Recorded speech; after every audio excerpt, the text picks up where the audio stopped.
ځان پاکول پکار دي، عقیده، عمل، اخلاص، مال، معاملات. ځان سره زکات مه پاتې کوئ، خو د زکات نه علاوه په مال کې ګندګي مه راولئ. څنګه چې زکات په دې مال کې پاتې کېږي او زکات چې کوم دی دا مال ګنده کوي، روحاني لحاظ سره خبیث کوي، نو دغه شانتي د سود 1 روپۍ هم دا مال چې کوم دی حراموي، دا ګنده کوي، دا څښا کوي. دغه شانتي پردی حق چې کوم دی هغه هم څښا کوي. ډیوټي نه کول او تنخواه اخیستل دا هم څښا کوي. او یا ډیوټي داسې نه ده چې ته وایې چې هلکه زه ډیوټي کوم او پلانکې ډیوټي کوي، د جومات ته هم ډیوټي ده، مدرسې ته هم ډیوټي ده، د سکول هم ډیوټي ده، د کالج هغه هم ډیوټي ده، د هسپتال هغه هم ډیوټي ده. او که تا ته بله ډیوټي درکړی شوې دکاندار او چاله دکان کې مزدوري نوکر یې، ټولې ډیوټیان به سرته رسې. داسې به نه وې چې دا ډیوټي ده او هغه ډیوټي نه ده.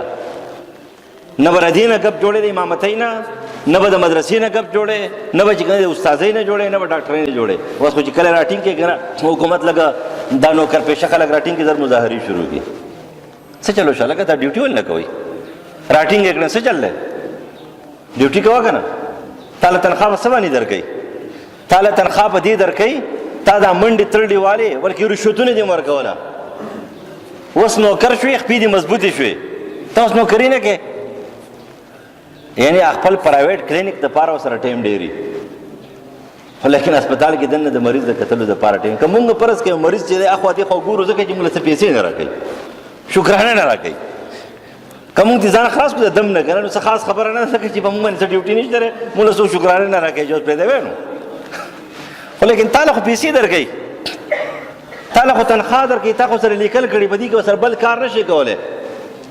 دا 8 ګنټې ډیوټي، څومره ډیوټي چې تا ورسره دستخط کړی دا به سرته رسې.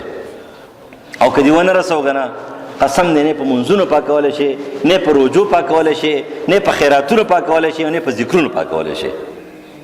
د دې صفایي طریقه هم دغه دا ډیوټي به سرته رسې. داسې نه چې ته وایې چې هلکه زه بیا وروسته ډېر منځونه وکړم، ډېر تلاوتونه به وکړم، ډېر ذکرونه به وکړم، حرام مال پرې نه پاکېږي. او بیا د یو فرد حق خو تا ادا کولی شي. زه به ورشم دی حاجي صاحب ته ووایم هغه حاجي ستا نه ما دا شی والی دا واخله، ستا دا حق ما والی دا واله، ستا په باره کې ما دا کوتاهي کړله دا واله. لیکن چې تر جماعت نه شی پټ کې، تر مدرسې نه پټ کې، تیر هسپتال نه پټ کې، تیر ډیوټۍ نه پټ کې، چا نه معافي غواړې؟ الله دې نه معاف کوي. دغې بدي کې بندګانو حق دی. ته به کومې بنده نه چې معافي غواړې؟ بجلی غلا کوي او مونځ پې کوي، یاره وایي دا میټر زما تیز دی، نه به دې لګولی که نه میټر بند کړه ځان ډیوه ولګوه. تا ورسره لیکل کړي دي، تا میټر لګولی دی، تا را حکومت سره چې دا خبره کړې ته ولې غلا کوې؟ ستا د لاسه چې کوم دی نو بل سړی مجرم چې کوم مظلوم چې کوم دی نو هغه لاړ شي، هغه ګیر شي. هېڅ شی به نه کوې، دا به نه کوې. یاد ساتئ نه د حکومت غلا، نه د قوم غلا، نه د یو مدرسې یا جماعت یو خدمت والا رفاهي ځګونه، د دې غلاګانې نه معاف کېږي. ګوره د دې معافي ډېره ګرانه ده. نبي علیه السلام اعلان کړی که نه د مالی غنیمت په باره کې. 3 ورځې پس چې کوم دی یو سړی راغی په جنګ خیبر کې، د هغه سره د یختو د وجغونو جوړه رسۍ وه. هغې راوړله یا رسول الله وایي دا ما د مالی غنیمت نه اخیستلې وه. نبي علیه السلام یې د ځان سره کېده.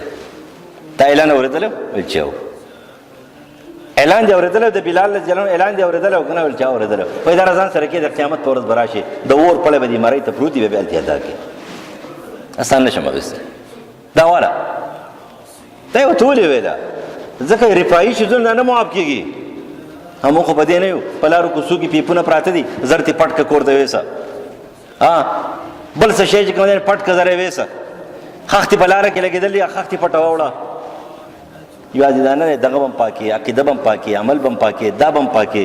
په دې شیزونو کې به احتیاط کې، ځان به چې کوم دی نو څه کې په دې کې تنګې، ځان به پریشانه کې چې دې ګندګو نه ځان څه کې ځان بچ کې. الله دې زموږ عقیده، زموږ عمل، زموږ اخلاق، زموږ مال، زموږ کسب او زموږ سیاست دا ټول دې الله پاک کړي چې موږ ستره لاړ شو د دنیا نه.